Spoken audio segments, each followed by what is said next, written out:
Jóvenes, muy buenos días. El que les habla es el profesor José Luis Ugarte Sumaeta y vamos a continuar con los temas del CEPRUNAP.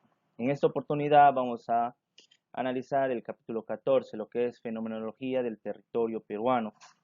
Acá vamos a analizar todos los fenómenos naturales y también los artificiales que se dan en nuestro territorio peruano, ¿no?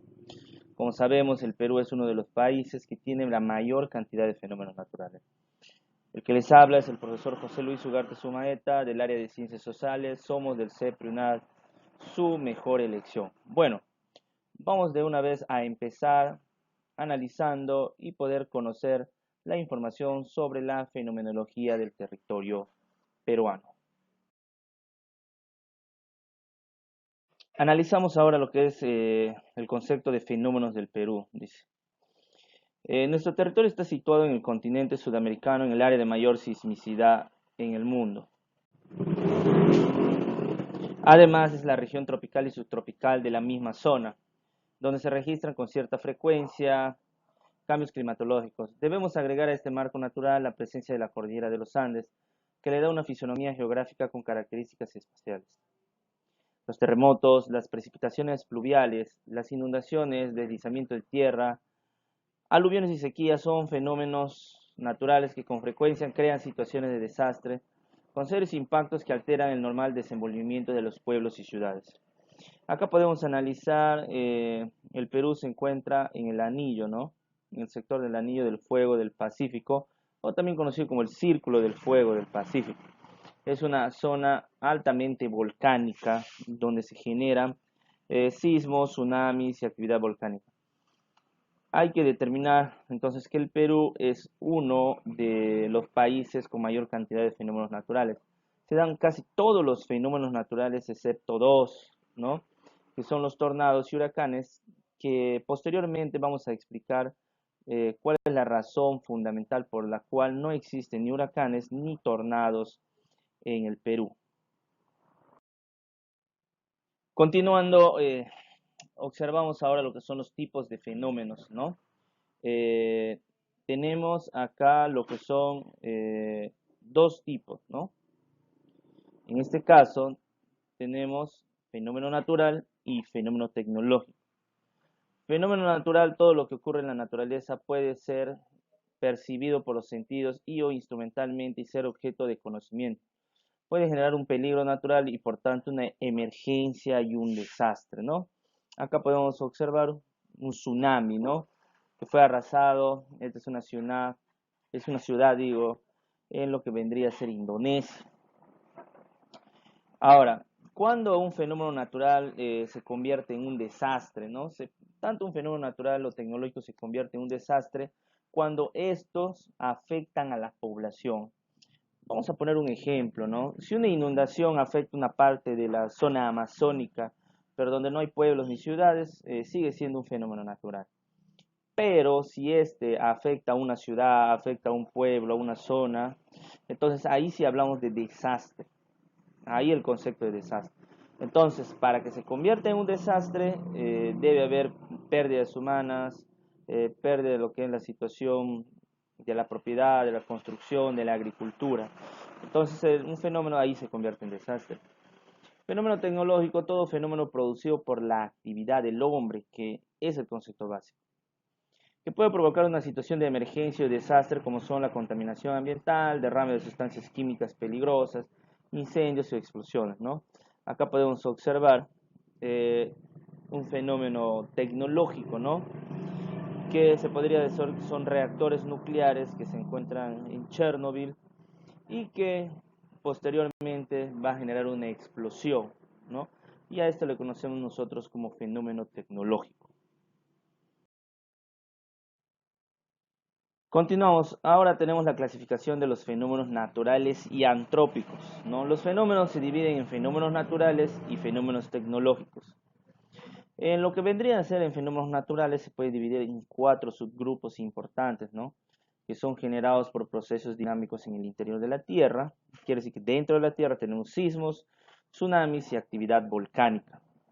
Generados por el proceso dinámico en la superficie de la Tierra tenemos deslizamiento de tierra, derrumbes, aluviones, aludes y huaicos, fundamentalmente.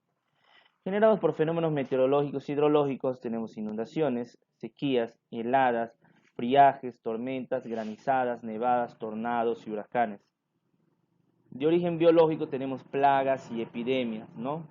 Ejemplo, en la actualidad tenemos el COVID-19. Fenómenos tecnológicos tenemos incendios, explosiones, derrames de sustancias químicas, contaminación ambiental, guerra, subversión y terrorismo. Todos ellos vienen a ser parte de estos fenómenos considerados naturales, ¿ya?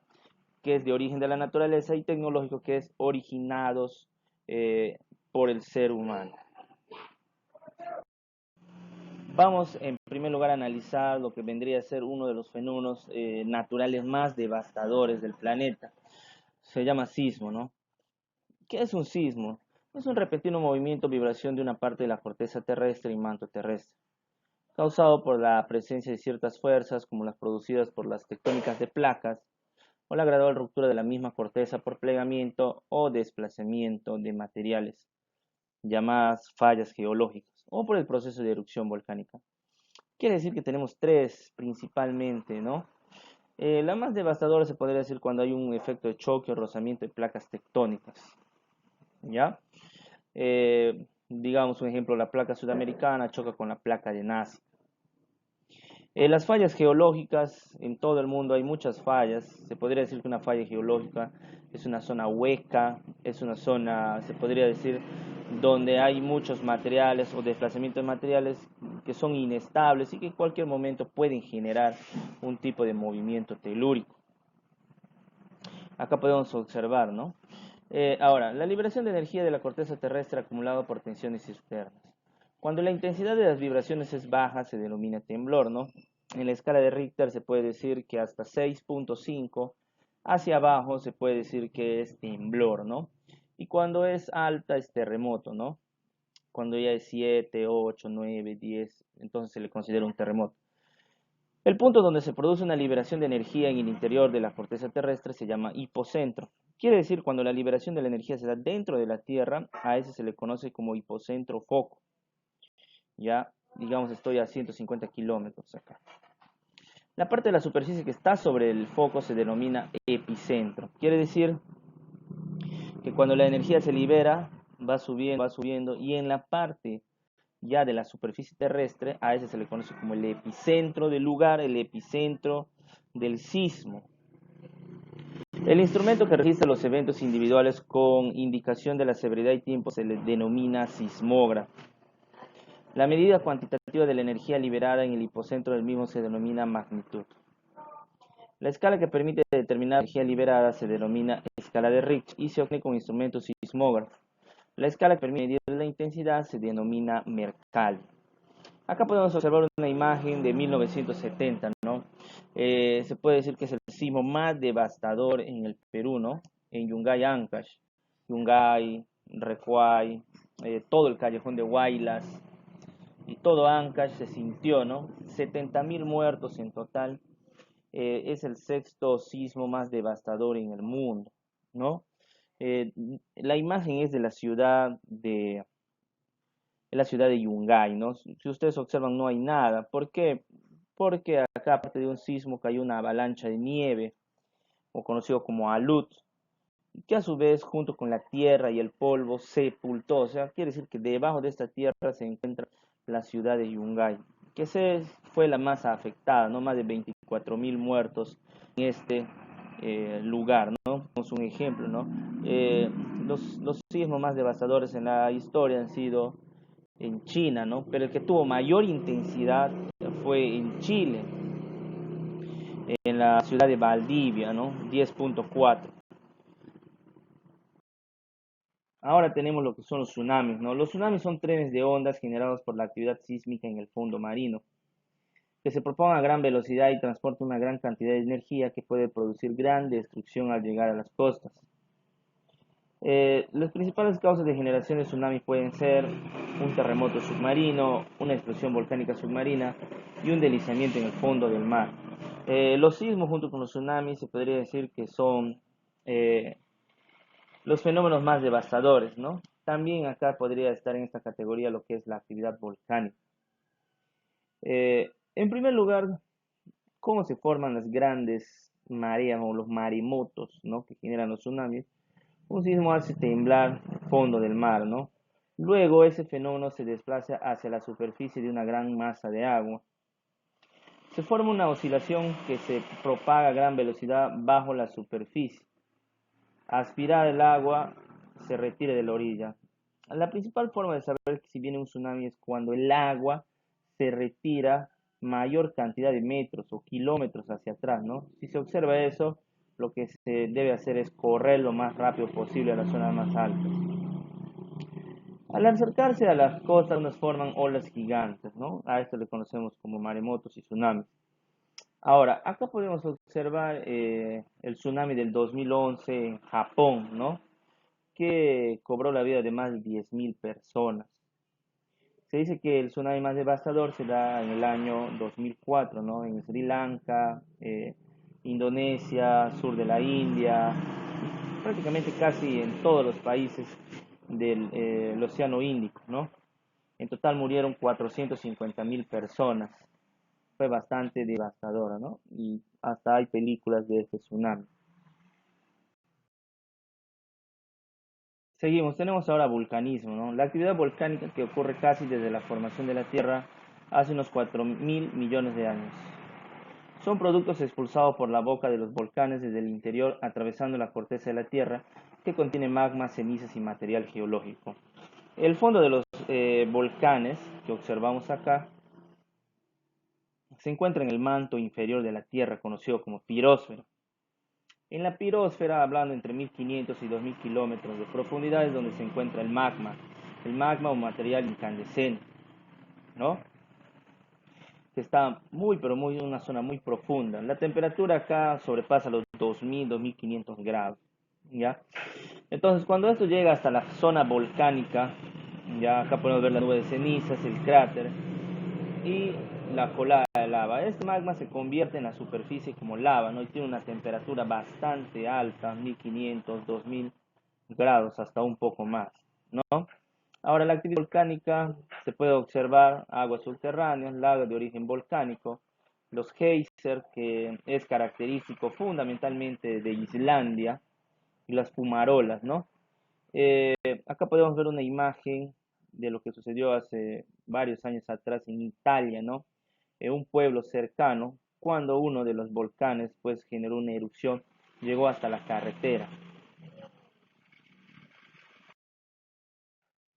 Continuando, ahora tenemos los fenómenos generados por procesos dinámicos en la superficie de la Tierra.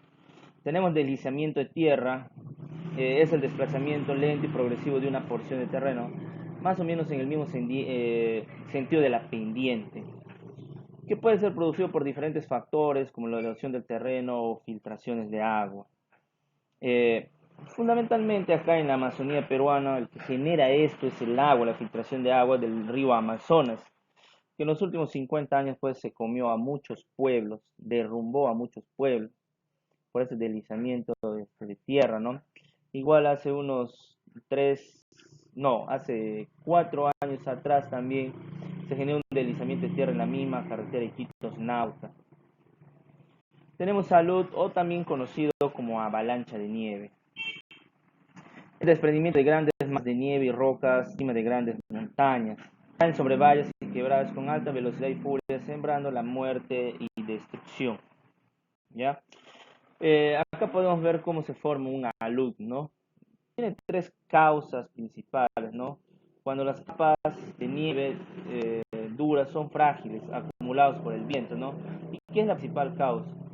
También por las fuertes nevadas o por la fusión de nieve, ¿no?, húmeda generada por las lluvias.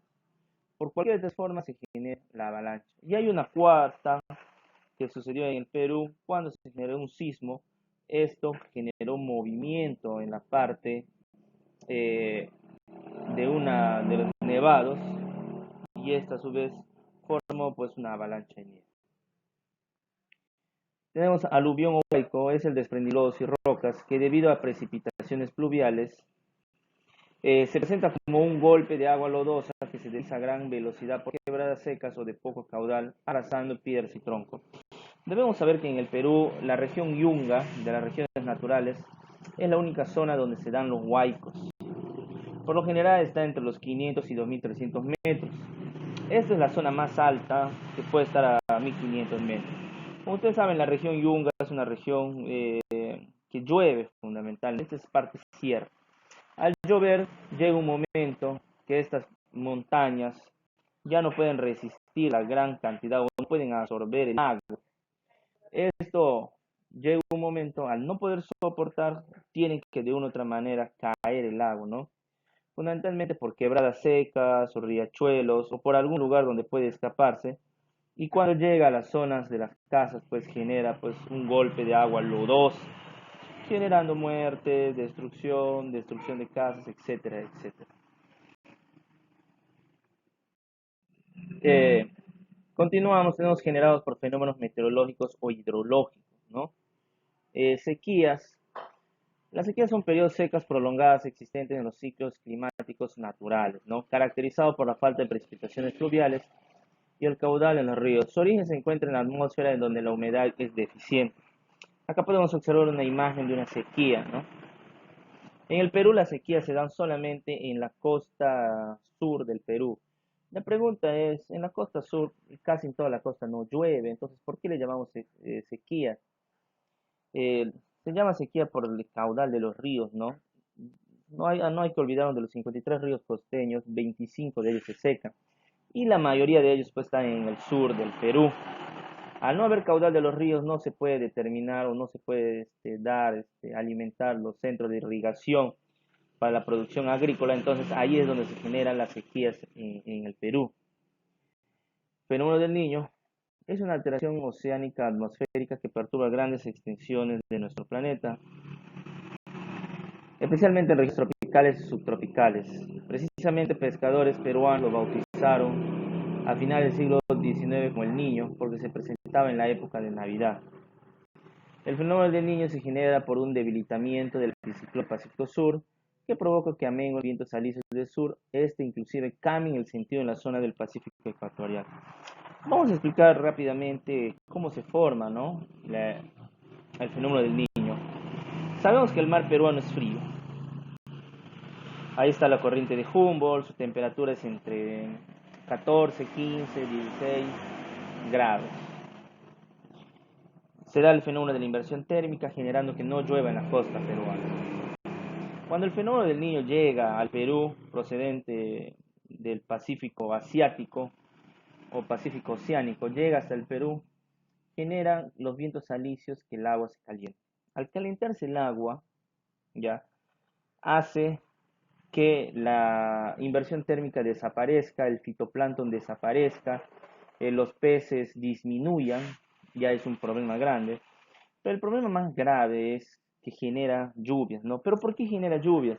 Porque el agua al calentarse tiene la posibilidad de poder evaporizarse, ¿ya? Como las nubes de estratos desaparecen y el agua fría desaparece, al hacerse agua cálida, ¿ya? Y los vientos alisios se encuentran, estos pues se evaporizan rápidamente y forman nubes nimbulus cumulus, que a su vez generan lluvias. Estas lluvias van a generar inundaciones y estas inundaciones van a generar huaicos en toda la costa peruana, ¿no? Generando muerte, destrucción, pérdida agrícola, pérdida ganadera, que son las principales consecuencias, ¿no? La pérdida pesquera en el Perú. Luego tenemos las inundaciones. Una inundación es la ocupación por parte del lado de zonas que evite están libres de esto, bien por desbordamiento de ríos, ramblas, por lluvias torrenciales, de hielo, por la subida de las mareas por encima del nivel habitual o por avalanchas causadas por maremotos. Por todo ello se genera la inundación, ¿ya? En nuestra región Loreto la inundación se genera por las lluvias entre los meses de noviembre hasta mayo.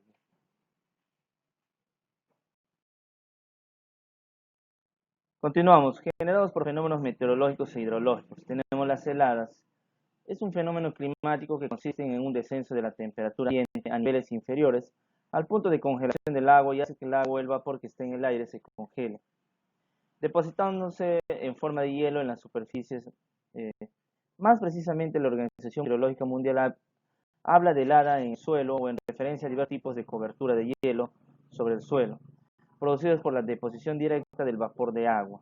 La helada negra es cuando una helada se produce con mayor presión, las plantas suelen destruirse del todo. Acá podemos ver un ejemplo, ¿no? De helada, esto es en Shanghái, China. Pero hablando del Perú, fundamentalmente las heladas se dan entre mayo, junio y julio. En el sur del Perú estamos hablando del departamento de Tacna, de Moquegua, de Arequipa, de Puno, hasta Cusco llega. La temperatura baja hasta menos 17 grados. Es un frío, pero bastante intenso. ¿De dónde vienen estas heladas en el Perú? Viene desde la Patagonia, Chile, ¿no? Desde la Antártida, esta corriente de aire helada pasa por Chile, Argentina y por último llega al sur del Perú. Dura entre 1 o 2 semanas, generando pues un clima mucho más frío de lo normal. Mueren los animales, destruye la agricultura y también genera enfermedades y mueren también las personas recién nacidos o ancianos. Por lo tanto, genera mucho desastre esto de las heladas. Tenemos el friaje. El friaje es un fenómeno climático caracterizado por la caída repentina y brusco de la temperatura, acompañado de fuertes vientos. Puede ocurrir más de una vez en la Amazonía Occidental entre mayo y agosto. El fenómeno es una consecuencia de la penetración de masas de aire polar desde el Atlántico a través de la cuenca de la Plata, esto en Argentina. Cuando recibe el aire frío de estas regiones templadas de América del Sur, su duración mínima es de 3 días. Este fenómeno se va agravando por la acción humana, porque el flujo de aire polar se frena con los bosques. Pero a medida que el hombre ha eliminado los bosques, el aire polar ha ido adentrándose con mayor facilidad hacia el norte. Podemos ver un ejemplo, ¿no? Esto es Madre de Dios. Madre de Dios, pues es la región del Perú donde se da mayor cantidad de friaje, hasta 16 friajes en el año se da en Madre de Dios, con menor intensidad en Ucayali y con menor intensidad en la región Loreto. En la región Loreto llega entre 2 a 3 friajes, ¿no? La temperatura baja entre 14 y 16 grados.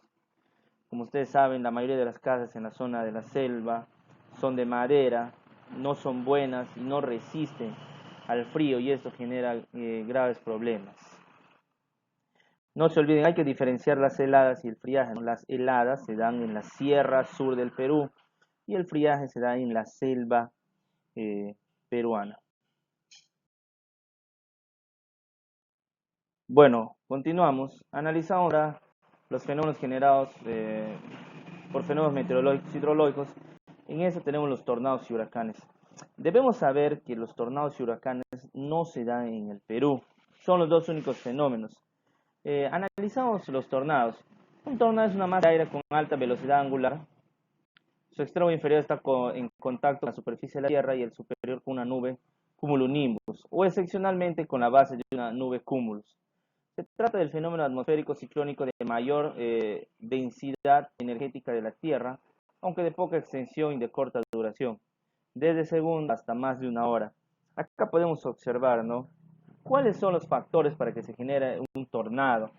Los tornados existen con mayor amplitud en Estados Unidos, en la zona de Kansas, en la zona de Texas, en el sur de Estados Unidos, más claro, en el norte de México, en las zonas desérticas, ¿ya? Son comunes estos tornados y también en la zona sur de Uruguay. Son los países con mayor intensidad. Pero para que se dé un tornado debe haber una corriente de aire cálida y una corriente y también una nube nimbus cumulus. En este caso, y una zona libre por lo general, ¿no? En este caso, vamos a poner un ejemplo, Texas, es una zona desértica o llena de pastizales, pero no hay vegetación. ¿Cuál es el origen? Es una nube nimbus cumulus. Esta nube nimbus cumulus está llena de energía, ¿no? En este caso, por la evaporización de masas de aire cálida. Cargas positivas y negativas se absorben, el hidrógeno se descompone, el oxígeno, una energía en forma angular, que a su vez está cerca al suelo. Esa corriente de aire va a generar de forma angulatoria, ¿no? Una forma de ángulos hasta que se formen unas oscilaciones térmicas. Por lo general son días calurosos y que terminan luego en un día lluvioso. Esta velocidad angular va a generar un tornado. No se olviden, tiene que haber una corriente de aire cálida, ¿ya? Y sobre todo una zona libre o fundamentalmente desértica. ¿Por qué no se dan tornados en el Perú? Porque en el desierto peruano la corriente de aire es el anticiclón del Pacífico Sur y por lo general es una corriente de aire fría, no cálida. Por ende, no hay energía suficiente para que se forme un tornado en el Perú. Huracanes, o también conocido como ciclón tropical, es un término meteorológico usado para referirse al sistema tormentoso caracterizado por una circulación cerrada alrededor de un centro de baja presión y que produce fuertes vientos y abundantes lluvias. Acá podemos observar una imagen, ¿no? Para que se dé fundamentalmente un huracán debe haber una corriente de agua cálida, una corriente de aire cálida y grandes cantidades de nubes, nimbus, cúmulos. En este caso, en la región tropical, al norte del Ecuador, todo lo que es Centroamérica, sur de México y todo lo que está cerca de la línea ecuatorial, como el agua es cálida, son los lugares eh, más famosas o se puede decir más recurridas para que se den los huracanes, ¿ya? Puede llegar hasta Estados Unidos, en este caso fundamentalmente a la Florida, al sur de México, el mismo Centroamérica. ¿Por qué? Porque el agua es cálida. ¿Por qué en el Perú no hay huracanes? En el Perú no hay huracanes porque nuestra corriente de agua es fría, ya la corriente Humboldt. La corriente de aire tampoco es cálida, es fría. Como nuestra corriente de aire es fría y de agua también es fría, no se pueden dar huracanes en el Perú.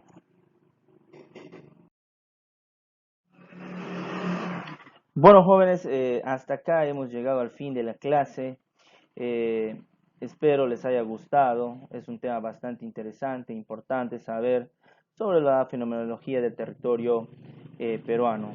El que explicó el tema, la clase, es el profesor José Luis Ugarte Sumaeta. Gracias por su atención. Nos vemos la próxima clase. Sigan estudiando, jóvenes.